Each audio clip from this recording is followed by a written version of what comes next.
ಸಂಧ್ಯಾಯಾಂ ನೈವ ಭೋಕ್ತವ್ಯಂ ಗರ್ಭಿಣ್ಯ ವರವರ್ಣಿನಿ ಅಂತ ಉಪದೇಶ ಮಾಡುವ ಸಂದರ್ಭದಲ್ಲಿಯೇ ಗರ್ಭಿಣಿ ಧರ್ಮಗಳನ್ನು ಕಶ್ಯಪರೇ ಉಪದೇಶ ಮಾಡುವ ಹೊತ್ತಿಗೆ ಅವರ ಬಾಯಿಯಿಂದ ಹೇಳಿಸಿದ್ದಾರೆ ವೇದವ್ಯಾಸರು. ಸಂಧ್ಯೆಯ ಹೊತ್ತಿಗೆ ಊಟ ತಿಂಡಿ ಮಾಡಬಾರ್ದು ಅಂತ, ಸಂಧ್ಯೆಯ ಹೊತ್ತಿಗೆ ಸಂಧ್ಯಾವಂದನೇ ಮಾಡಬೇಕು ಅಂತ ನಿಯಮ ಉಂಟು. ಯಾಕೆ ಅಂತಂದರೆ ದೇವರನ್ನು ಉಪಾಸನೆ ಮಾಡಲಿಕ್ಕೆ ಯೋಗ್ಯವಾದಂಥ ಹೊತ್ತು ಅಂತ ಅರ್ಥ. ಯಾವ ಕಾಲದಲ್ಲಿ ಮನಸ್ಸು ಬುದ್ಧಿಗಳು ನಮ್ಮ ಹಿಡಿತಕ್ಕೆ ಸಿಗುತ್ತವೆಯೋ ಆ ಕಾಲವನ್ನು ವ್ಯರ್ಥ ಮಾಡಿಕೊಳ್ಬಾರ್ದು ಅಂತ. ನಮ್ಮ ಇಂದ್ರಿಯಗಳಿಗೆ ಗೊತ್ತುಂಟು, ಅವುಗಳಿಗೆ ಯಾವ ಕಾಲಕ್ಕೆ ಏನು ಮಾಡಬೇಕು ಅಂತ ಅವುಗಳಿಗೆ ಗೊತ್ತುಂಟು. ಅವುಗಳಿಗೆ ಬೇಕು ಅಂತಾಗುವಾಗ ಯಾವ ಇಂದ್ರಿಯವನ್ನು ನಮಗೆ ನಿಯಂತ್ರಣ ಮಾಡಲಿಕ್ಕೆ ಆಗೋದಿಲ್ಲ.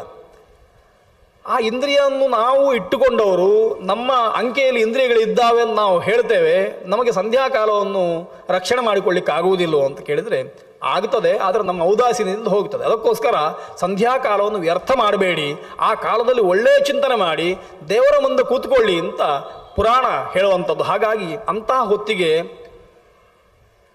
ಊಟ ಮಾಡುವಂಥದ್ದೋ ತಿಂಡಿ ತಿನ್ನುವಂಥದ್ದೋ ನೀರು ಕುಡಿಯುವಂಥದ್ದೋ ಮಾಡಬಾರ್ದು. ಆ ಹೊತ್ತಿಗೆ ಸಂಧ್ಯಾವಂದನಾದಿಗಳನ್ನು ಮಾಡಬೇಕು, ಆ ಹೊತ್ತಿಗೆ ದೇವರ ಧ್ಯಾನ ಭಜನೆ ಇತ್ಯಾದಿಗಳನ್ನು ಮಾಡಬೇಕು. 3 ಸಂಧ್ಯೆಯಲ್ಲೂ, ಬೆಳಿಗ್ಗೆಯೂ ಮಧ್ಯಾಹ್ನವೂ ಸಾಯಂ ಸಂಧ್ಯೆಯಲ್ಲೂ. ಈ ಹೊತ್ತಿಗೆ ಅದು ತುಂಬ ಅದ್ಭುತವಾದ ಹೊತ್ತು ಅಂತ ಅರ್ಥ, ನಮಗೆ ಬೇಕಾದ್ದನ್ನು ಕೊಡುವಂತಹ ಹೊತ್ತು ಅಂತ ಅರ್ಥ. ಆ ಹೊತ್ತನ್ನು ವ್ಯರ್ಥ ಮಾಡಿಕೊಳ್ಬಾರ್ದು, ಒಳ್ಳೆಯ ಚಿಂತನೆಗಳಲ್ಲಿ ಆ ಹೊತ್ತನ್ನು ಕಳೀಬೇಕು ಅಂತ. ಅದಕ್ಕೋಸ್ಕರ ಯಾವತ್ತೂ ಕೂಡ ಆ ಕೆಲಸವನ್ನು ಮಾಡಬಾರ್ದು ಅಂತ ಪುರಾಣ ಹೇಳ್ತದೆ.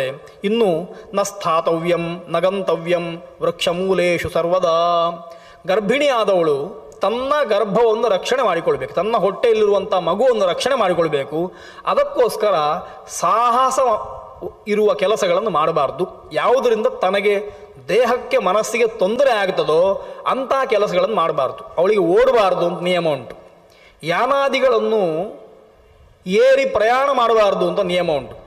ಅದೇ ರೀತಿಯಲ್ಲಿ ಹರಿಯುವ ನೀರಿನಲ್ಲಿ ಹೋಗಬಾರ್ದು, ಈಜಬಾರ್ದು ಅಂತ ನಿಯಮ ಉಂಟು. ವೃಕ್ಷಾದಿಗಳನ್ನು ಆರೋಹಣ ಮಾಡಬಾರ್ದು ಅಂತ ನಿಯಮ ಉಂಟು. ಅಷ್ಟೇ ಅಲ್ಲ, ವೃಕ್ಷಗಳ ಮೂಲಕ್ಕೂ ಹೋಗಬಾರ್ದು, ಮರಗಳ ಅಡಿಗೆ ಹೋಗಬಾರ್ದು ಅಂತ ನಿಯಮಗಳನ್ನು ಹೇಳ್ತಾರೆ. ವೃಕ್ಷಮೂಲೇಶು ಸರ್ವದಾ ನಗಂತವ್ಯಂ. ಹೋಗಬಾರ್ದು, ಆ ಜಾಗಕ್ಕೆ ಹೋಗಬಾರ್ದು. ಅಪಾಯ ಆಗುವ ಯಾವ ಕೆಲಸವನ್ನು ಆಕೆ ಮಾಡಬಾರ್ದು. ತುಂಬ ಭಾರವನ್ನು ಎತ್ತುವಂಥದ್ದು. ಅದೇ ರೀತಿಯಲ್ಲಿ ಹಗಲಿಗೆ ಮಲಗಬಾರ್ದು ಅಂತ ಒಂದು ನಿಯಮ ಉಂಟು. ತೊಂದರೆ ಆದರೂ ಕೂಡ, ದೇಹಕ್ಕೆ ಆಯಾಸ ಆದರೂ ಕೂಡ ದಿವಾಸ್ವಾಪ ಎನ್ನುವಂಥದ್ದು, ಹಗಲಿಗೆ ಮಲಗುವಂಥದ್ದು ಅನಾರೋಗ್ಯಕ್ಕೆ ಕಾರಣವಾಗ್ತದೆ. ಹಾಗಾಗಿ ಹಗಲಿಗೆ ಮಲಗಬಾರ್ದು, ಸಂಧ್ಯಾಕಾಲದಲ್ಲಂತೂ ಮಲಗಲೇಬಾರ್ದು ಅಂತ. ಹಾಗಾಗಿ ಜಲಂಚ ನಾವಗಾಹೇತ ಶೂನ್ಯಾಗಾರಂಚ ವರ್ಜಯೇತ್. ನೀರಿನಲ್ಲಿ ಮುಳುಗಿ ಸ್ನಾನ ಮಾಡಬಾರ್ದು. ಅದೇ ರೀತಿಯಲ್ಲಿ ಶೂನ್ಯಾಗಾರಂಚ ವರ್ಜಯೇತ್. ಗರ್ಭಿಣಿ ಆದ ಮೇಲೆ ಯಾವತ್ತೂ ಅವಳು ಹೊರಗೆ ಹೋಗ್ತಾಳೆ ಅಂತಂದರೆ ಅವಳೊಟ್ಟಿಗೆ ಯಾರಾದರೂ ಒಬ್ಬರು ಇರಬೇಕು, ಒಬ್ಬಳೊಬ್ಬಳನ್ನೇ ಕಳಿಸಬಾರ್ದು. ಅಷ್ಟೇ ಅಲ್ಲ, ನಿರ್ಜನವಾದ ಪ್ರದೇಶಗಳಲ್ಲಿ, ನಿರ್ಜನವಾದ ಮನೆಯೋ ಕೋಣೆಯೋ ಮಂದಿರದಲ್ಲಿ ಆಕೆ ಒಬ್ಬಳಾಗಿ ಇರಲಿಕ್ಕಿಲ್ಲ, ಯಾರಾದರೂ ಒಟ್ಟಿಗಿರಬೇಕು ಅಂತ ಅರ್ಥ. ಹಾಗಾಗಿ ಶೂನ್ಯಾಗಾರಂಚ ವರ್ಜಯೇತ್ ಅಂತ ಇಂಥ ನಿಯಮಗಳನ್ನೆಲ್ಲ ತುಂಬ ಪದ್ಮಪುರಾಣ ಹೇಳ್ತದೆ. ಈ ಧರ್ಮಗಳು ಯಾವತ್ತೂ ಕೂಡ ನಮಗೆ ಉಪಯೋಗ ಬರುವಂಥದ್ದು. ಈ ಧರ್ಮಗಳನ್ನು ಗರ್ಭಿಣಿ ಆದವಳು ಯಾವತ್ತೂ ಅನುಷ್ಠಾನ ಮಾಡಬೇಕು. ತಸ್ಮಾತ್ ಏನು ಅಂತ ನಮಗೆ ಎಲ್ಲ ಕಡೆಯಲ್ಲಿ ನಮ್ಮ ಪ್ರಶ್ನೆ.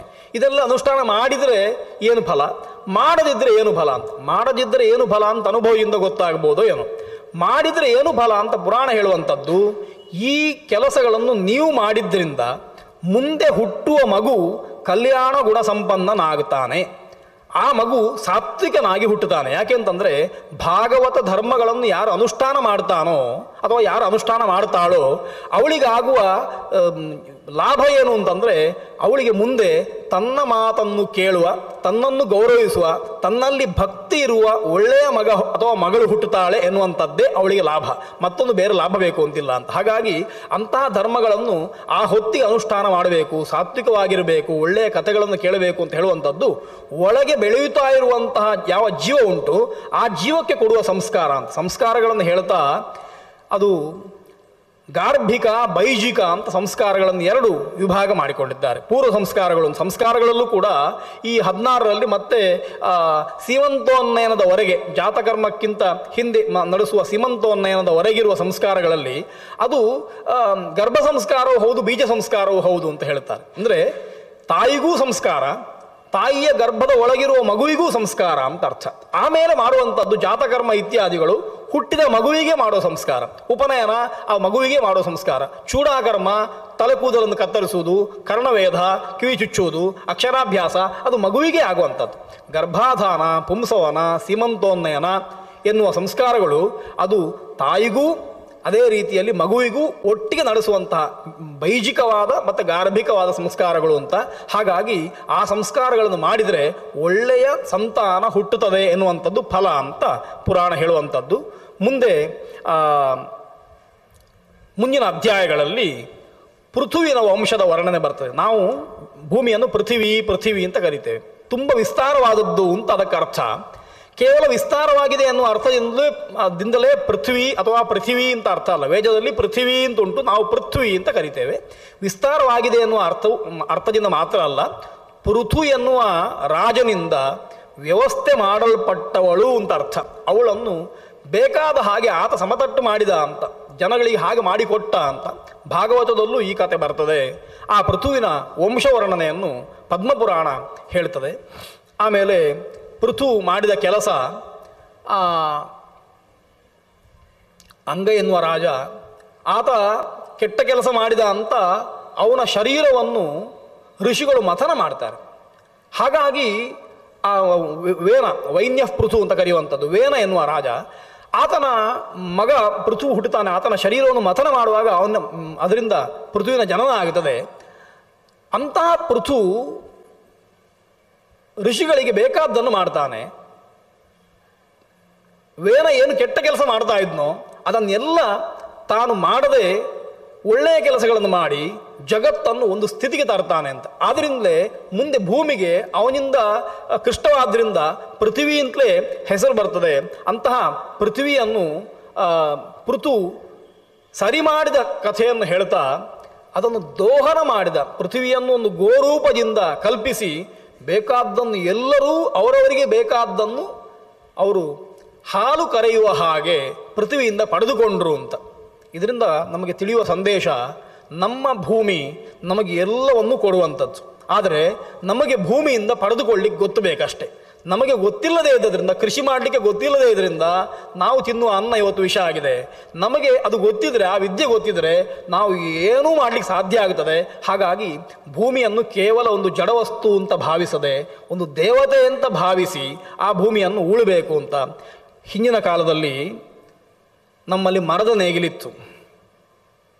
ನಮ್ಮ ಮೇಲೆ ಆಕ್ರಮಣ ಮಾಡಿದವರು, ನಮ್ಮ ದೇಶಕ್ಕೆ ಬೇರೆ ದೇಶದಿಂದ ಬಂದವರು ನಮಗೆ ತಮಾಷೆ ಮಾಡಿದರು.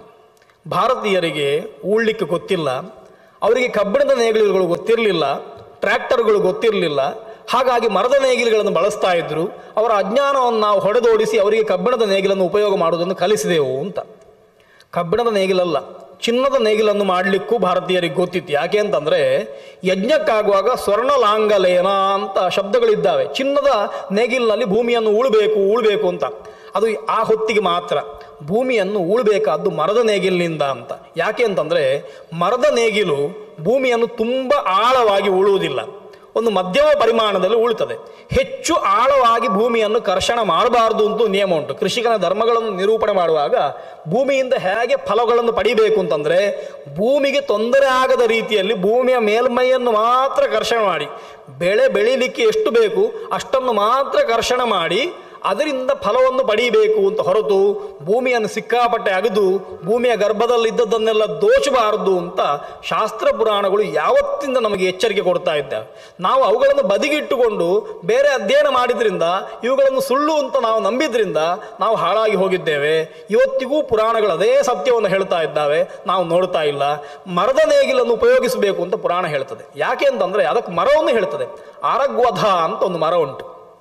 ಆ ಮರಕ್ಕೂ ನೇಗಿಲಿಗೊಂದು ಸಂಬಂಧ ಉಂಟು. ನಾವು ಅದನ್ನು ಸಾಮಾನ್ಯ ಈ ಭಾಷೆಯಲ್ಲಿ ಕಕ್ಕೆ ಅಂತ ಕರೀತಾರೆ, ಅಥವಾ ಕೊಂದೆ ಅಂತ ತುಳು ಭಾಷೆಯಲ್ಲಿ ಹೇಳ್ತಾರೆ. ಆರಗ್ವಧ ಅಂತ ಕರೆಯುವಂಥದ್ದು. ಅದರಲ್ಲೊಂದು ಹೂವು ಆಗುತ್ತದೆ. ಯುಗಾದಿಯ ಹೊತ್ತಿಗೆ ಆ ಹೂವನ್ನು ಉಪಯೋಗ ಮಾಡಿಕೊಳ್ತಾರೆ. ಆ ಮರದಿಂದ ನೇಗಿಲು ಮಾಡಬೇಕು ಅಂತುಂಟು. ಅದು ಯಾಕೆ ಅಂತಂದರೆ ವರಾಹನಿಗೆ ಅತ್ಯಂತ ಪ್ರಿಯವಾದಂತಹ ವೃಕ್ಷ ಅದು. ಭೂವರಾಹ ಇತ್ಯಾದಿ ಹೋಮಗಳಿಗೆ ಅದರ ಸಮಿತ್ತನ್ನು ಹೇಳಿದ್ದಾರೆ. ಆರೋಗ್ಯದ ಸಮಿತಿಗಳನ್ನು ಹೇಳಿ ಆ ಸಮಿತಿನಲ್ಲಿ ಹೋಮ ಮಾಡಬೇಕು ಅಂತ ಹೇಳಿದ್ದಾರೆ. ಹಾಗಾಗಿ ಅಂತಹ ಮರದು ವರಾಹನಿಗೆ ಅತ್ಯಂತ ಪ್ರಿಯವಾದಂತಹ ಮರವಾದ್ರಿಂದ, ವೃಕ್ಷವಾದ್ರಿಂದ ಆ ವೃಕ್ಷದಿಂದ ನೇಗಿಲನ್ನು ತಯಾರು ಮಾಡಿ ಅದರಿಂದ ಕರ್ಷಣ ಮಾಡಬೇಕು ಅಂತ ಹೇಳಿದ್ದಾರೆ. ಭೂವರಾಹನ ಸಂಬಂಧವನ್ನು ಭೂಮಿಗೂ ಆಮೇಲೆ ನೇಗಿಲಿಗೂ ಪುರಾಣಗಳು ತಂದುಕೊಟ್ಟಿದೆ, ಶಾಸ್ತ್ರಗಳು ತಂದುಕೊಟ್ಟಿದೆ.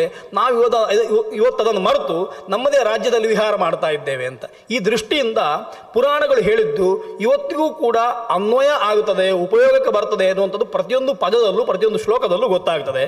ಈ ರೀತಿಯಲ್ಲಿ ಪೃಥು ಭೂಮಿಯನ್ನು ಸಮತಟ್ಟು ಮಾಡಿದ, ಕರ್ಷಣೆ ಮಾಡಿದ, ಭೂಮಿಯಲ್ಲಿ ಮತ್ತಷ್ಟು ಬೆಳೆ ಬೆಳೆಯುವ ಹಾಗೆ ಆತ ಮಾಡಿದ, ಅದರಿಂದ ಲೋಕಕ್ಕೆ ಒಳ್ಳೆಯದನ್ನು ಮಾಡಿದ್ದಾನೆ ಅಂತ ಪೃಥುವಿನ ಚರಿತ್ರೆಯನ್ನು ಹೇಳಿ ಪಿತೃಗಳ ಬಗ್ಗೆ ಪದ್ಮಪುರಾಣ ತುಂಬ ವಿಷಯಗಳನ್ನು ಹೇಳಿದೆ. ಶ್ರಾದ್ದದ ಬಗ್ಗೆ ಮತ್ತು ಪಿತೃಗಳ ಬಗ್ಗೆ ಹೇಳಿದೆ.